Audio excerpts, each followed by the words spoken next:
Hello, welcome to Series About Rugby League again. We're going to talk about the massive decision, probably one of the biggest decisions of the season so far. Callum Watkins leaving Leeds at the end of the season. I'm joined by Ben and Jack, two Leeds fans, so I'm sure they've got plenty to say on this subject. He made his debut as a 17-year-old. He's won every honour available with the Rhinos. He had a really bad injury a couple of years ago, which he's obviously struggled to come back from, but he's a true Leeds legend. We'll start this off, Ben. Is it the right decision for both parties? Well, if you asked me this time last year, I'd have said categorically no. But I mean, you talk about that injury, which is probably the first major injury of his career, but it's been such a bad one. And since he's come back, he's not the same player. Now, you've got to give players time, especially when they're overcoming injuries like that. He's not going to return and be straight back to his best.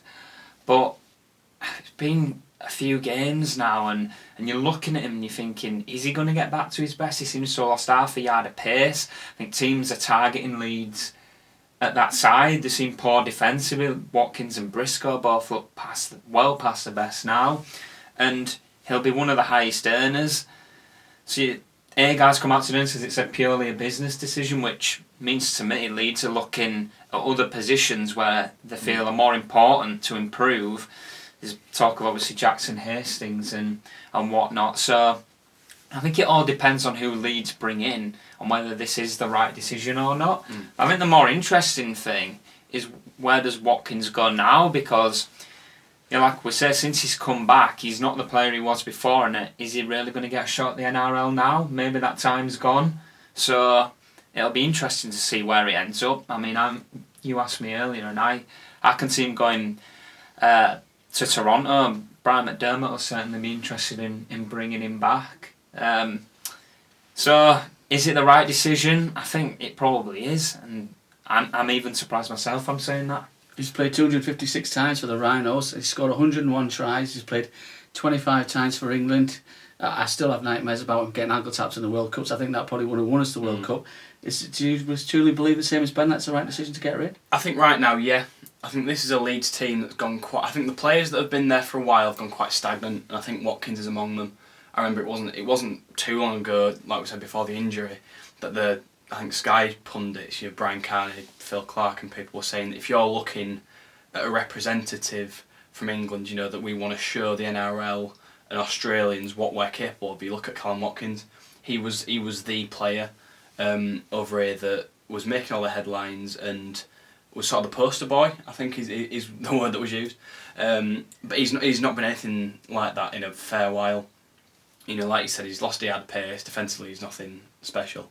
And I think it might have helped slightly if once the likes of Sinfield, Maguire had gone, etc. If he wasn't given the captaincy, I think that's put so much more pressure on his shoulders. And I think that was before his injury, I think I'm right in saying. Yeah. But I don't think that's helped. I think he's seen it as him being captain, he has to be out there. And if he's not out there, he's a bit of, he's not much use. And so then when he gets out there again, he's got to be straight onto that captaincy role, when in reality he should be focusing on getting himself back to full strength. And so I think that's hindered him. But like I said, I think a lot of the team have gone quite stagnant, and so it's probably the right time for a big change. I think there's big changes needed all the way across that Leeds team. So I think if it's a business decision is what Agar said, and I think that's probably about right. You look at the other options in the centre. There's obviously Conrad Hurrell, who's been class.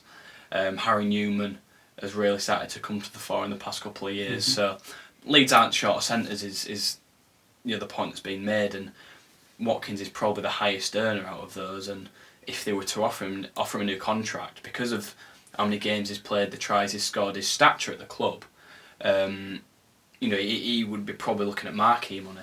Yeah. And be looking at moving on as a marquee player, and Leeds simply can't offer him that, and so I think it is probably the best decision. Are they not? I think they're going to increase the marquees next year. They're going to go up to 3. I think.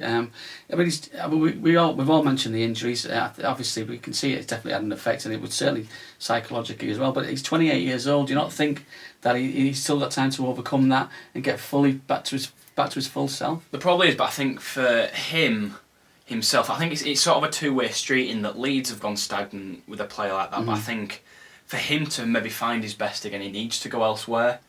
needs to be somewhere else where maybe he's not got as much pressure on his shoulders, he's not got all the eyes on him, and he can just sort of focus on his game and get him back to his best. And I think, I don't think he'd be able to do that at Leeds. I think he needs to go somewhere else if he wants to do that.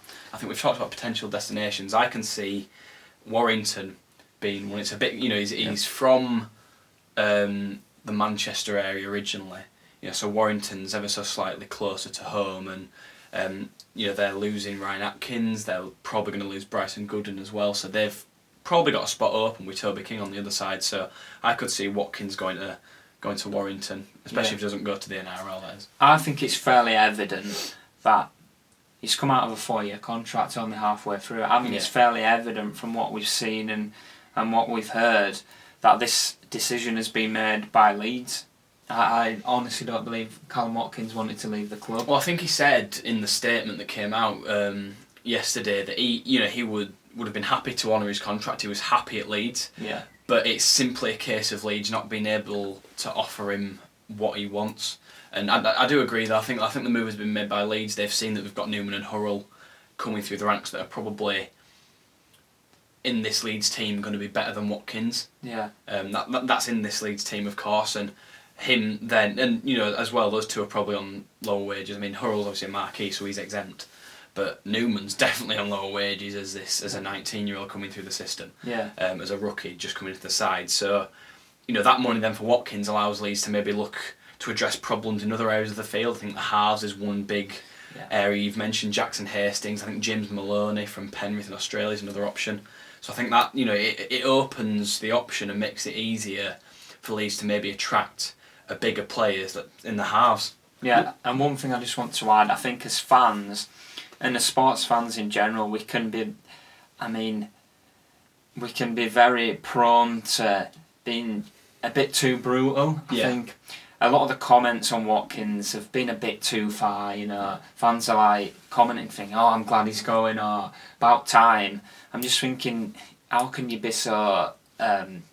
Well, let's look at his Roll of Honour here. He's won 3 grand finals. Yeah. He's won 2 Challenge Cups, 2 League Shields, and he's won the World Club Challenge. He's been twice in the Dream Team.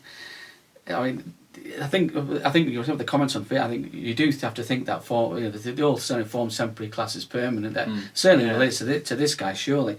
Now, he mentioned the halfbacks there. There's big rumours about Jackson Hastings. Do you think that the rumours about Jackson Hastings and the news that Watkins is going, do you think there's a link there? Do you think this is creating the space in the salary cap to sign Jackson Hastings? Do you think that's where Leeds will go?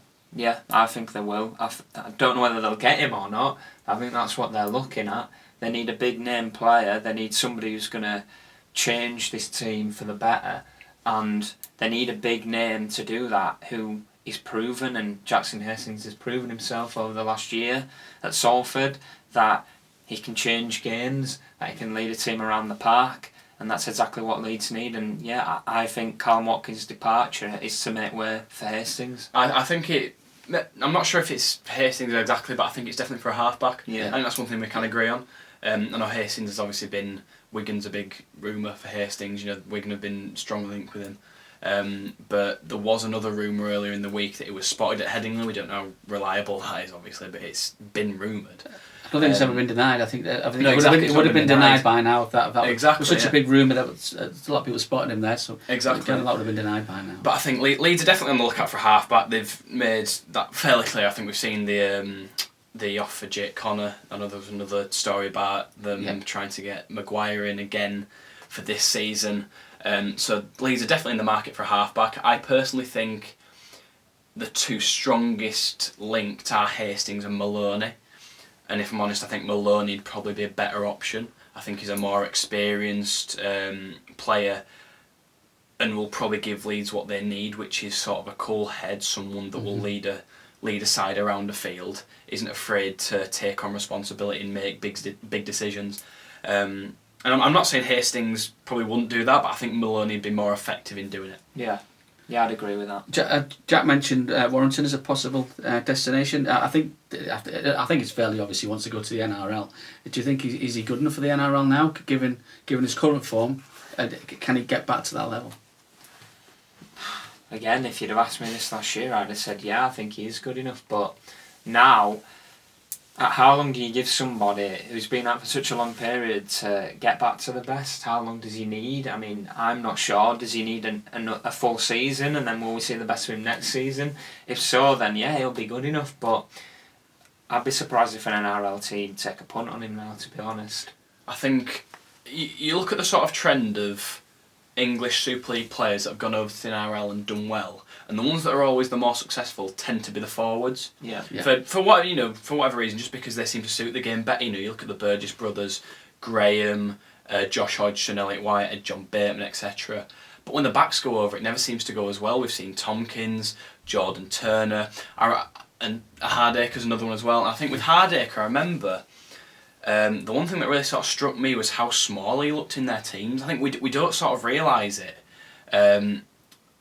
but the build of the outside backs in Australia is so much different to that in England. I think Hardaker held his own physically quite a lot and was quite a physical fullback when he was at Leeds and Castleford when he was over here. But when he went briefly to Penrith, sort of at the end of his time with Leeds, he looked tiny. They played him in the centres and he looked tiny compared to some of the players he was up against and alongside. So I think with, it's probably worth thinking Watkins getting an NRL side. I'm not too sure. We've seen, I think Ryan Hall's the one exception to that rule about bulk because he's just he's a unit. We all know that. But again, he's another one who's trying to crack it coming off the back of a really bad injury, an ACL injury. So again, I think Watkins would have been better off possibly earlier in his career when he was in the peak of his form, going over and seeing what he could do. Right, so let's just sum up then. So I just basically want a word answer from you both. Will he be in Super League or the NRL next year?